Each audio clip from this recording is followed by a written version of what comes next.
Hi. Okay, it says I'm live.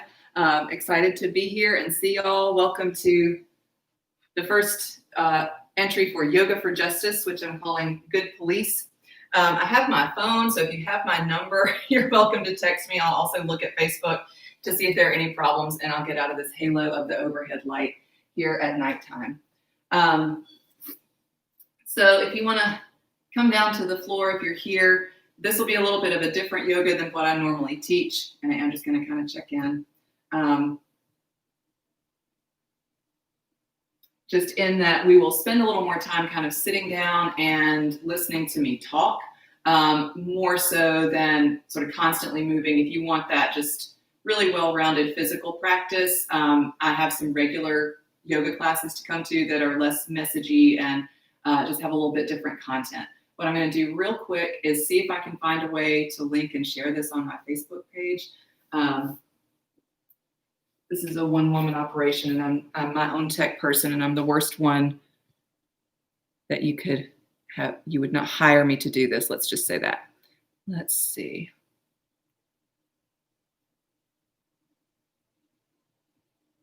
I think that I can.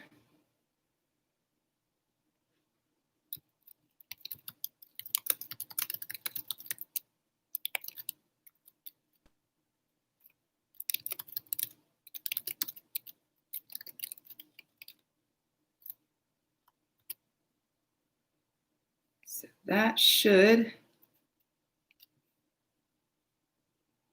share it to Facebook. What a great thumbnail that is.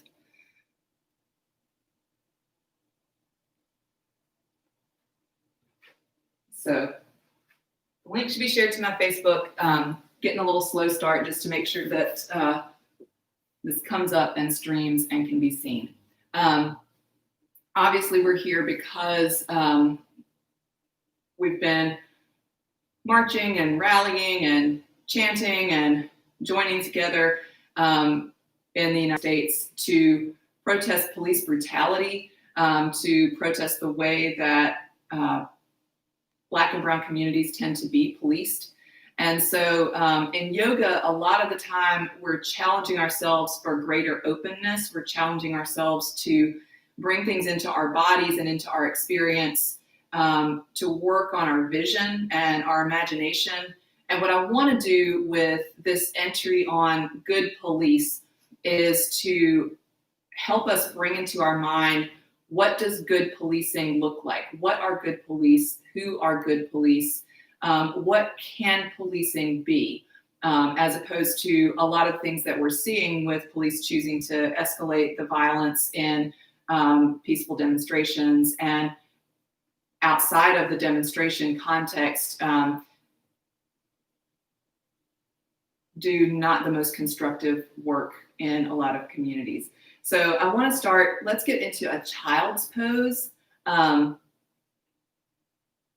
into that frame of mind of being open, of being able to see a little bit more, a little bit further than assuming that everything's always going to be the same. Because I think that kids are a little bit better at that than we are. So let's come to a child's pose. Sinking hips over heels, letting your forehead rest down. And if that's too tight together, you can come out a little bit. You can do the Adrian shark fin child pose. Or you can rest your forehead on your thumbs. Just anything that lets your hips be heavy and your spine be long.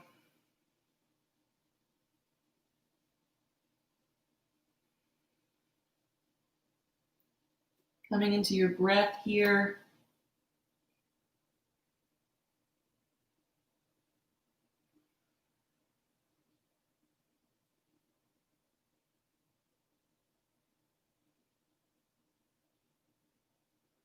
And just bringing some ease into the body. We'll walk the hands over to the left, plant down that right hand and draw back through the right arm, through the right hip. Breathing here, just opening up that right side body. Walking back through center, walking the hands over to the right, dragging back on that left hand, lengthening through that left side body.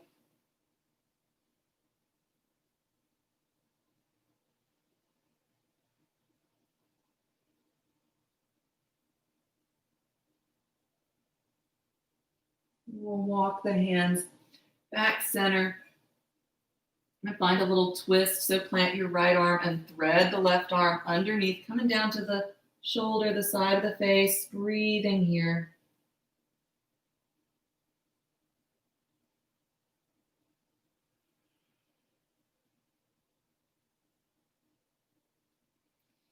And we'll walk it back out, threading the right arm underneath the left, coming down to the shoulder, opening up the back of the right shoulder, and a little twist for the spine and the rib cage.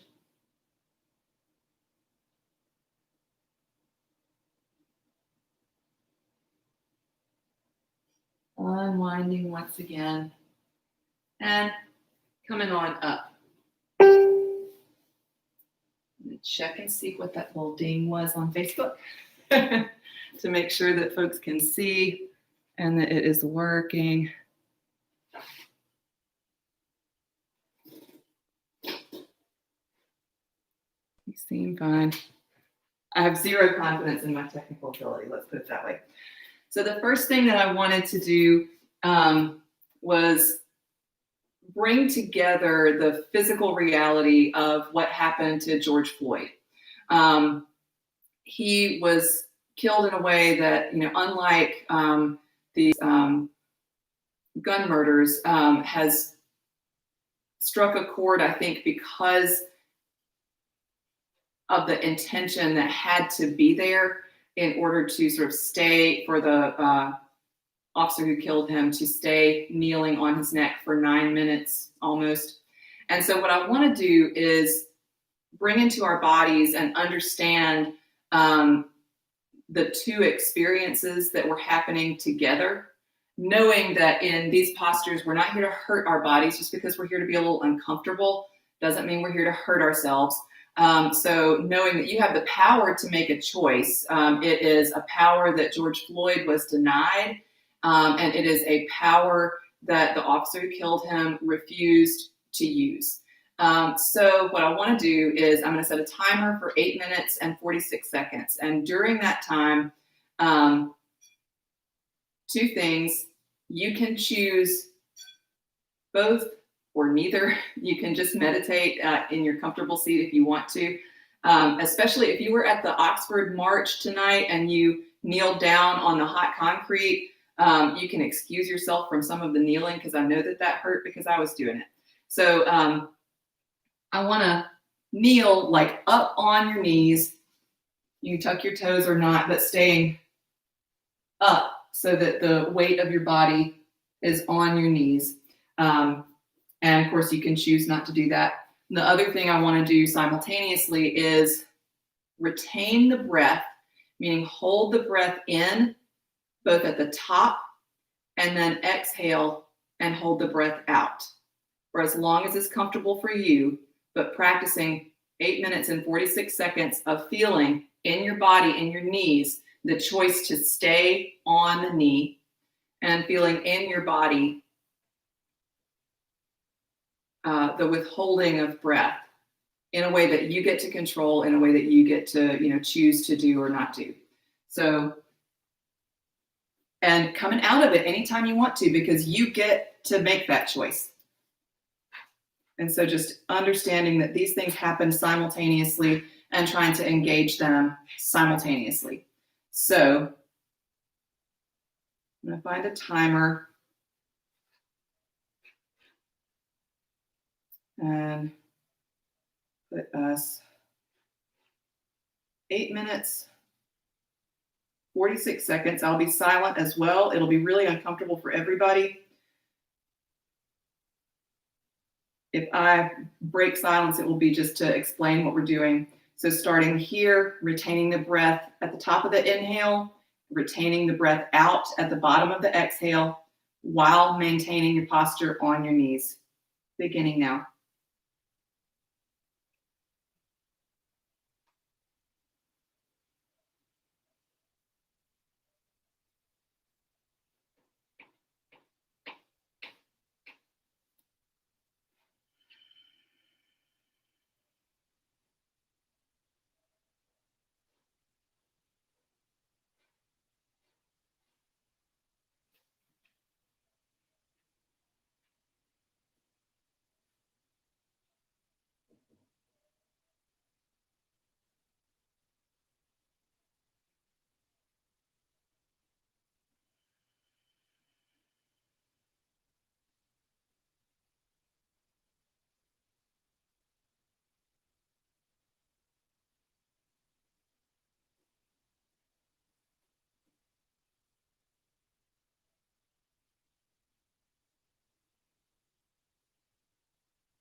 And releasing whatever you're doing.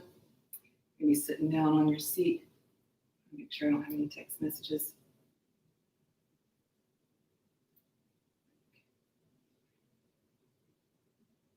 And so finding somewhere comfortable, you can come all the way, down to your seat. If you want to get all the way off your knees, you can come to the side, maybe hold the backs of them and hinge them up and down a little bit here. And just breathing, noticing the amount of work that it takes to make yourself stay up on your knee or up on your lower leg. That is a choice that takes work in the mind, work in the body to keep doing it. And so I want us to bring that fact of this situation into our bodies, and then noticing again the sensation of, nobody can hold their breath for 8 minutes and 46 seconds. That's why you would die from it. But noticing maybe the stress feeling over time of just doing those retaining pauses. That would be a pretty intense breath practice, even for some really experienced yogis. And so bringing the sort of fact that those two things are inextricable into your mind for a little bit of physical yoga practice. So we're going to have a couple of sequences and then a talk, and then a couple more sequences and then a little more talk. So come into hands and knees, shoulders over, elbows over, wrists, nice wide hands. Find a couple of cat-cow stretches. And if it doesn't feel good to be on your knees, one option might be to just go ahead and tuck your toes and just take some rounding and a little heart opening. Maybe swinging your knees side to side a little bit, opening up the back.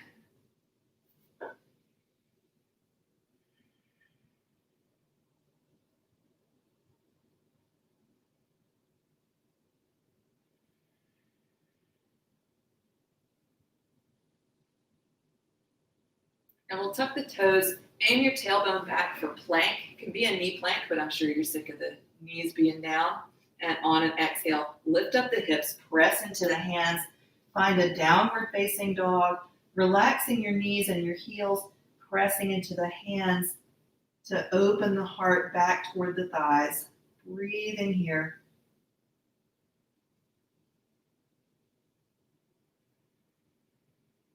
We'll inhale the right heel high to the sky. Exhale, swing it through between the hands, plant it down, coming down to the low crescent. You should be on a different part of your knee for this low crescent, but square the hips. Bring the arms high, or Anjaneyasana, the low crescent lunge.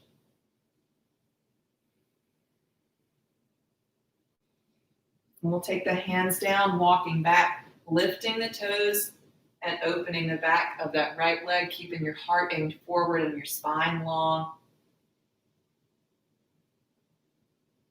And just give it a walk back and forth, taking turns opening the front of the left thigh and back of the right leg.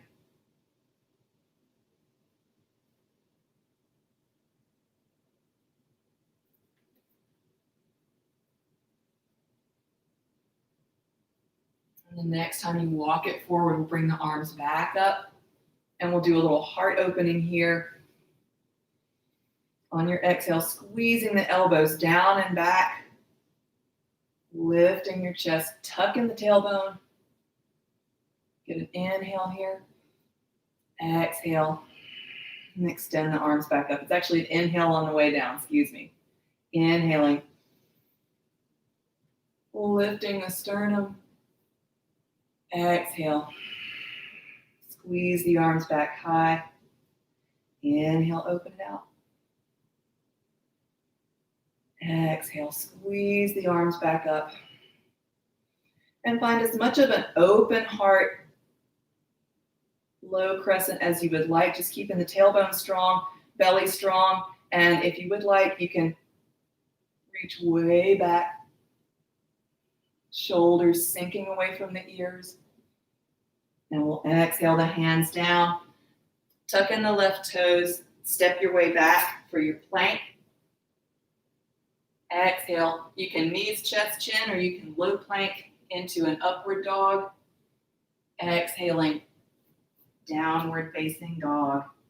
Heels relax, knees relax, shoulders slide down the back and away from the ears.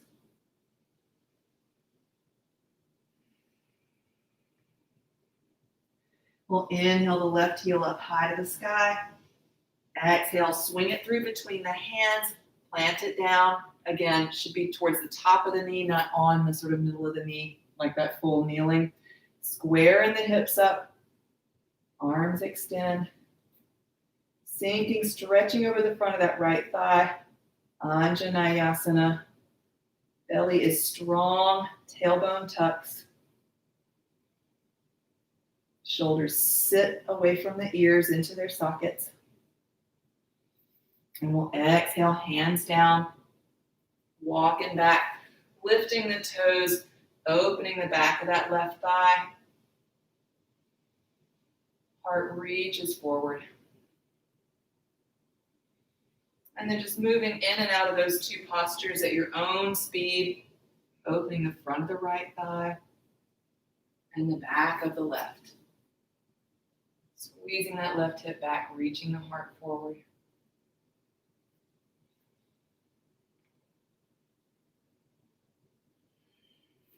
The idea that when we open the body, we open our mind as well.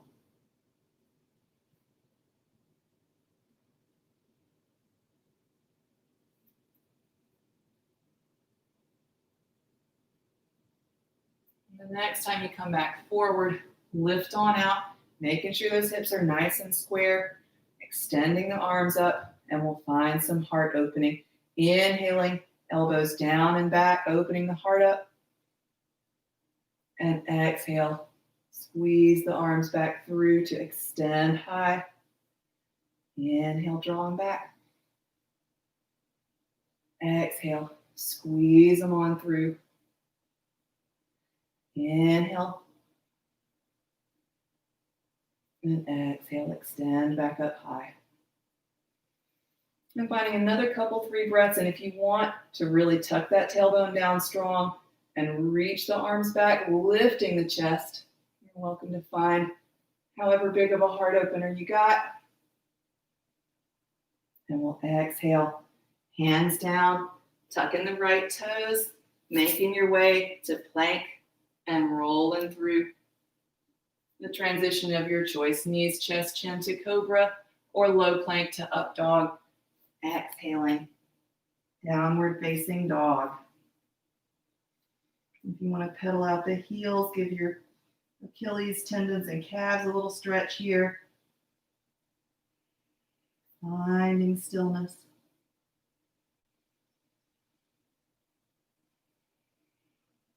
And we'll exhale the knees down, sinking it back for child's pose.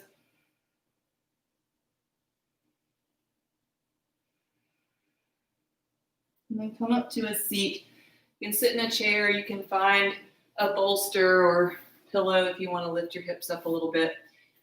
You can be in a comfortable seat, or if you want to kind of work on the hips being open, you can find a little bound angle, soles of the feet together, letting the knees fall open, breathing here, opening and thinking about who are good police. We tend to have this idea that most police are good police, and I use the phrase "good police." That's one that they use on the show The Wire, which is a really good one to watch if you want to get a pretty good context for a lot of things. That takes place in Baltimore, Maryland, and follows a lot with a fair amount of nuance of police action and police characters. And one of the things that they say sort of internally is, oh, so-and-so's good police. It's not always necessarily consistent. So who gets to be good police in Baltimore, where sometime after the show, Freddie Gray was murdered by police in a rough ride following an arrest? I have the thought that we give, that most police think of themselves as good police. So even the officer who killed George Floyd and the ones who helped him do it think of themselves internally as good police. It's a lot like a lot of other abuse dynamics where the abuser truly believes that the behavior is brought on by the other person. And I think you can see that in a good number of these types of patterns and in the way that people will try to justify them. So one of my thoughts that I keep having is that when we say things like, oh, the majority of police are good police, what we really do is not highlight the officers of good conscience, but we create a hiding place for the officers who are capable of kneeling on their knee for 9 minutes while a man dies, or of standing by and watching that happen. We give them a hiding place because they get to go, oh, well, I know that I'm good police. So I want us to really interrogate that term, interrogate what we're trying to do when we say that, and think hard about who we want to be referring to. I do personally know several police officers of good conscience who I know do hard work and have hard jobs. So it's not disrespect to them to say that, you know, that phrase is unhelpful.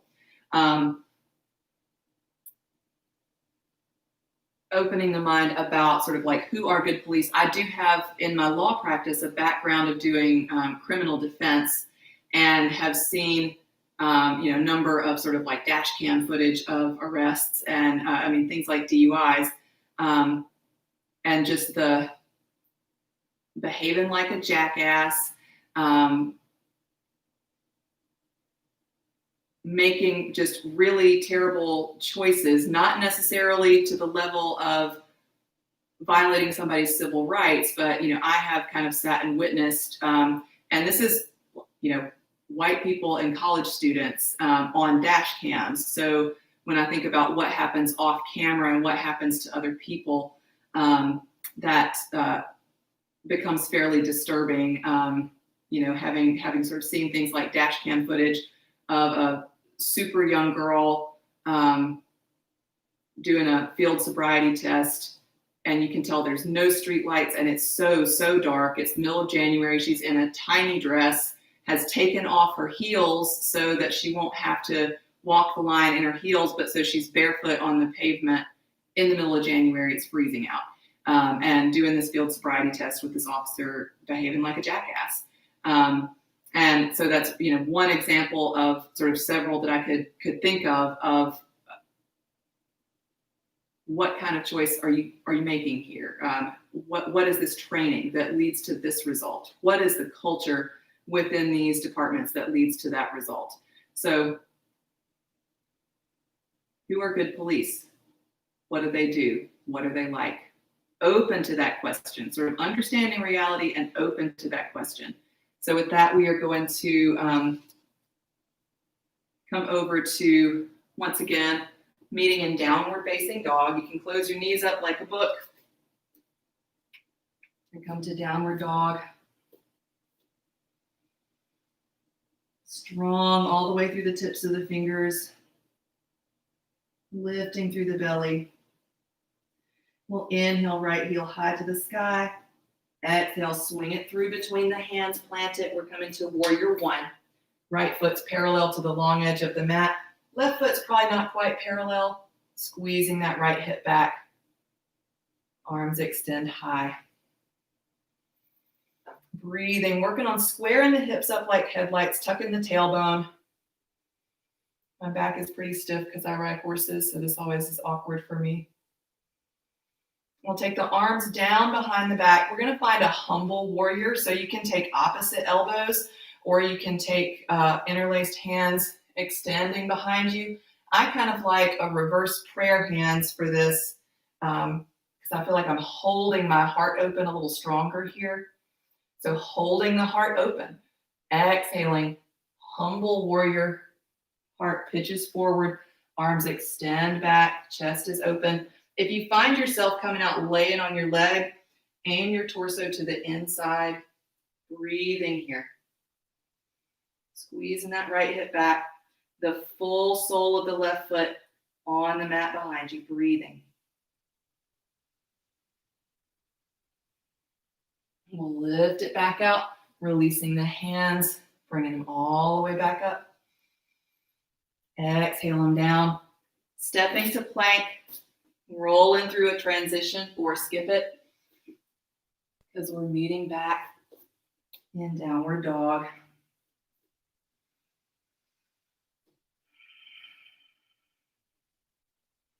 We'll inhale left heel high to the sky. Exhale, swing it through between the hands. Coming up, warrior one. Square in the hips, arms reach. As you get your hips squared up, get established in your feet. In the yoga legend, the warrior poses, the arms are swords. And so if we think of police as warriors, what change happens if we bring the arms down, release the swords, open up the heart on purpose and hold it open? What happens when we have warriors who extend their heart in humility? Breathing here in humble warrior. Shoulders behind the back, away from the ears, left knee bends. Right foot is firm on the floor.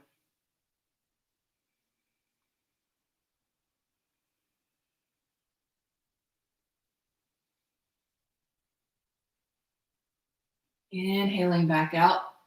Arms extend up high. Getting the hips nice and square once more before we exhale the hands down. Stepping back for plank. Rolling through your transition and exhaling. Downward dog.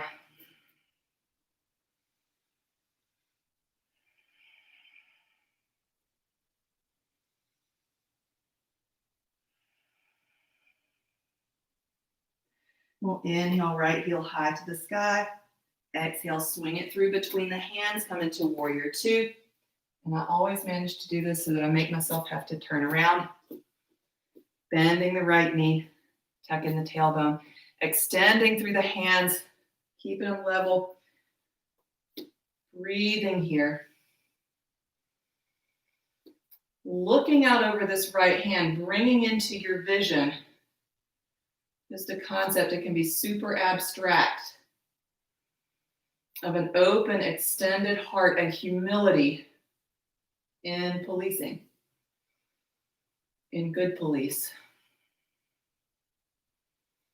We're going to find a warrior dog because I feel like that is a love and loyalty kind of posture. So I think my hands are going to end up off my frame here. But you take your hands to your hips, find you a comfortable angle and start to extend your heart out. And you walk your hands out to downward dog arms with warrior two legs, bending that right knee, pressing back into the hips, breathing, opening the heart, bowing.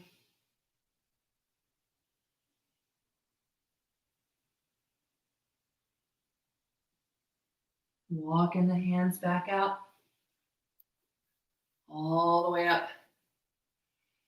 And we'll exhale, windmill the hands down, stepping back for plank, rolling through your transition, and meeting in downward facing dog.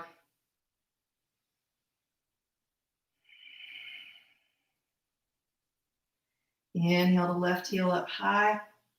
Exhale, swing it through between the hands and come up, warrior two. Maybe turning around and around on your mat. Hopefully not. Breathing, extending through the fingertips. As you gaze out over this left hand, bringing into your vision that love and loyalty of a warrior dog, loyalty to the community, loyalty to mankind, the Constitution.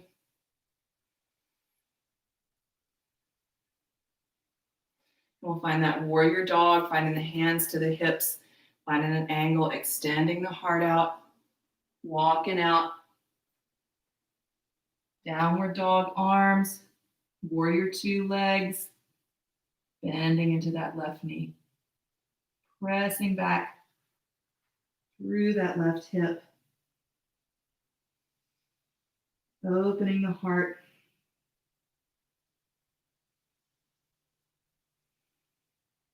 Walk the hands on back, finding that warrior two.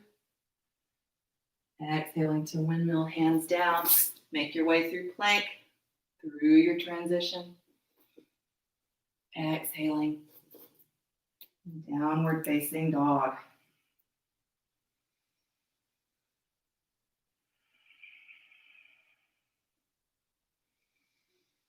Now we'll lower the knees, finding your child's pose once more.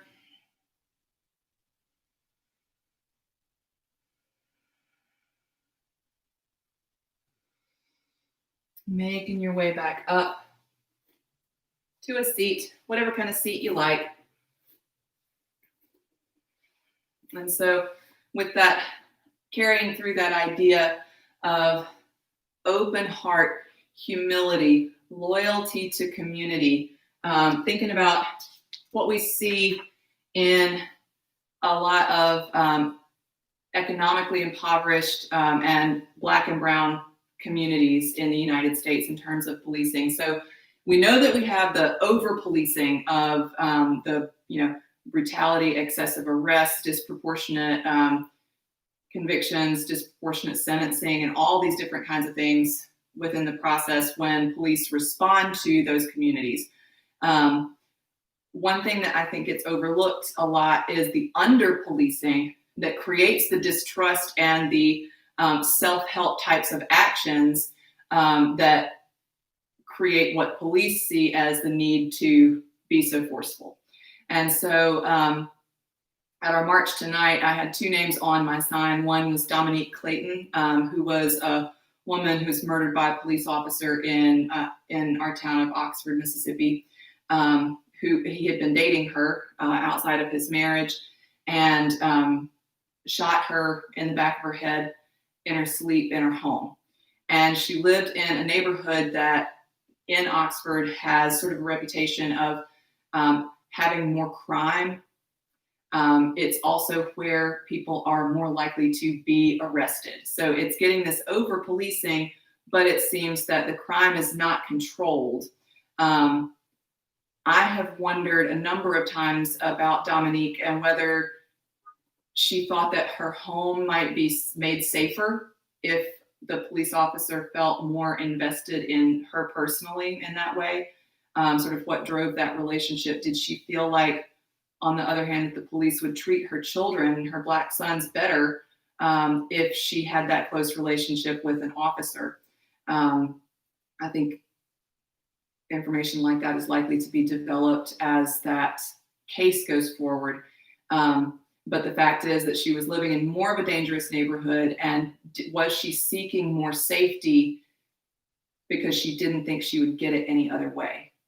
And so we see these under-policing and injustice and failures of justice for victims of crimes in these communities, whether it is internal in the community or externally. So the other name that I had on my sign was Amaya Braxton, who's from my hometown of Pontotoc. She was a 7-year-old girl who was killed getting off of a school bus in her front yard because a driver passed the school bus on the right on the shoulder of the road with the stop sign out there. So it's a stop school bus, stop sign. 7-year-old girl gets out and this car ran over her and dragged her and killed her. The person driving was the child of a former judge and has been brought before a grand jury twice, and they have declined to indict. A grand jury proceeding, the only question in front of a grand jury is whether the prosecution has sufficient evidence to convict. And the evidence that's just been reported in local news about that case would get, honestly, any Black defendant indicted in a heartbeat. Easy. And yet twice it has gone through and been rejected by the grand jury. Is this because of almost a refusal to thoroughly investigate? Is this because of some kind of relationship between that judge and the prosecutors? I truly don't know the answer to that. I just know that it's a miscarriage of justice, and it's an example of why a lot of Black communities don't trust the police to begin with. Because when it comes to their children being victims of crimes, themselves being victims of crimes, the what do you call it? I don't know, brawn, the muscular response isn't there. And so, and you can look back further in culture at things like Public Enemy had a song called 911 is a Joke. And it said, I called 911 a long time ago, and describing, police refusals and failures to respond to requests for help in these communities. And so we've got sort of both ends of these things that are really having a hard time finding the middle. So as we consider who are good police, what are good police like, I want us to come to a hero's pose. We're often, invited to view police as heroes. This means your knees are going to be close together, your feet are going to be to the outsides of your hips, and you can sit down in between. Now you can skip this. You can just choose a different kind of seat. You can have a block up under your seat if you would like. As you're here, if you want to choose to kind of walk back, tuck your tailbone, and make this a heart opener, feels pretty good. It's a nice stretch for these tired knees. I'm going to sit up because I'm going to read to you what are called the Peelian principles of policing. These are written by Sir Robert Peel, who created the first modern police force in London in the year 1829. And so, who are good police? The Peelian principles. The basic mission for which the police exist is to prevent crime and disorder. 2, the ability of the police to perform their duties is dependent upon public approval of police actions. 3, police must secure the willing cooperation of the public in voluntary observance of the law to be able to secure and maintain the respect of the public. 4, the degree of cooperation of the public that can be secured diminishes proportionately to the necessity of the use of force. So the more force, the less cooperation. Not rocket surgery, right? 5, police seek and preserve public favor not by pandering to public opinion, but by constantly demonstrating absolute impartial service to the law. We can argue about the laws another time, and we will. 6, police use physical force to the extent necessary to secure observance of the law or to restore order only when the exercise of persuasion, advice, and warning is found to be insufficient. 7, police at all times should maintain a relationship with the public that gives reality to the historic tradition that the police are the public and the public are the police. 8, police should always direct their actions strictly towards their functions and never appear to usurp the powers of the judiciary. Police do not carry out sentences. Police do not determine guilt or innocence. 9, the test of police efficiency is the absence of crime and disorder, not the visible evidence of police action in dealing with it. And so these are 9 basic principles of policing that undergirded London's policing efforts. I think that's important because that's separate from the history of policing in America, which has tracked enforcement of racial codes in the South and outside of the South when slavery was more widespread. But the history of policing in the U.S. has these problems embedded into it because of where it came from. This is something separate from that. that really takes the public's respect and the public's cooperation as fundamental pieces of the picture. And I had to go to law school to hear that those existed. So I think that one thing I would like to see is sort of better education and more engagement on what does that mean, that cooperation and respect with the public, the understanding within police forces that if they have love and loyalty, it's not just to each other, because they are the public too. It's love and loyalty for us. It's love and loyalty for the people in these, every community, every type of community, every type of person. And so I think those things are important to carry forward. So if you're still in this hero's pose and your knees are kind of talking, let's come up. I like to come up and kind of over and tap my feet a little bit. And scoot the seat over to the side. Hold the tendons behind the knees. Flex your foot and hinge the knee into its proper track a couple times on both sides. Hanging on.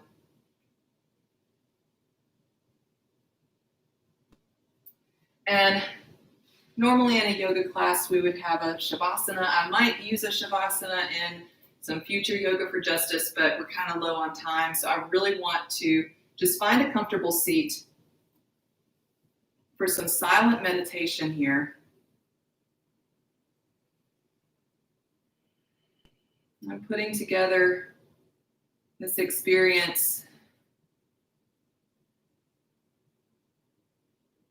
the stress of not having breath in your body, and the power to choose to breathe, the fact that that was denied to George Floyd.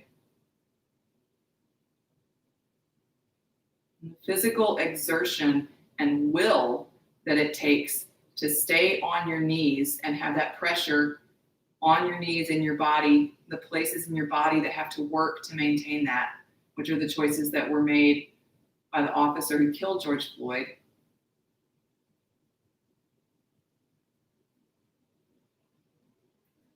Bring into mind that question of who are good police. What does it mean for police to have open, extended hearts, humility, love, and loyalty for their communities?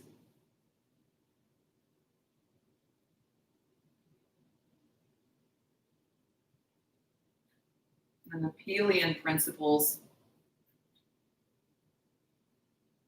emphasizing over and over again the public's trust, the public's respect, the public's cooperation, and how that is undermined by the use of force.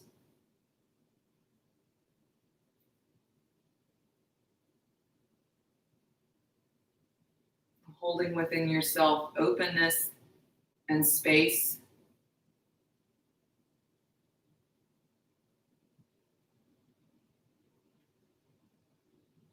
And give us about 2 minutes here, maybe 3. And I'll end us on, after that, a Shiva mantra. It's a little bit tuneful. It sounds a little almost like a Gregorian chant, which to me implies some brotherhood. And Shiva in the yoga tradition is over the processes of transformation. So holding openness that these things that we have to witness can be transformed in the future.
Om Namah Shivaya.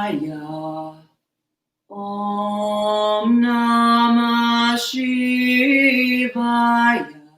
Om Namah Shivaya. Om Namah Om. Om Namah Om.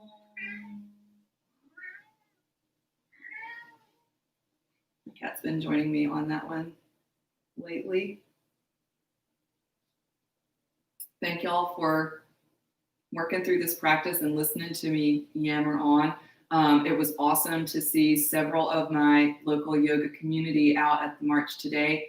I'm going to post some links once I get this one woman show off the camera to some places that you can donate in the interest of greater justice, more equal justice. One is going to be the Mid-South Peace and Justice Center, which has the Memphis Community Bail Fund and also does work to end the cash bail system, which disproportionately harms Black communities and Black defendants and poor defendants of all stripes.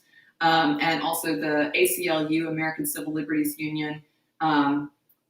You can look up whatever state, if you want to do a state-specific thing, if you want to donate to Minnesota, ACLU, if you want to work here in Mississippi or Tennessee or the National ACLU. So I'll be posting those links to this video and anything that you can give to support these causes. I urge you to do that.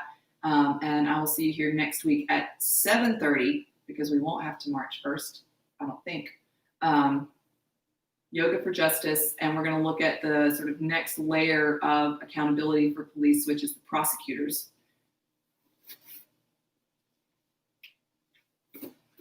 Namaste.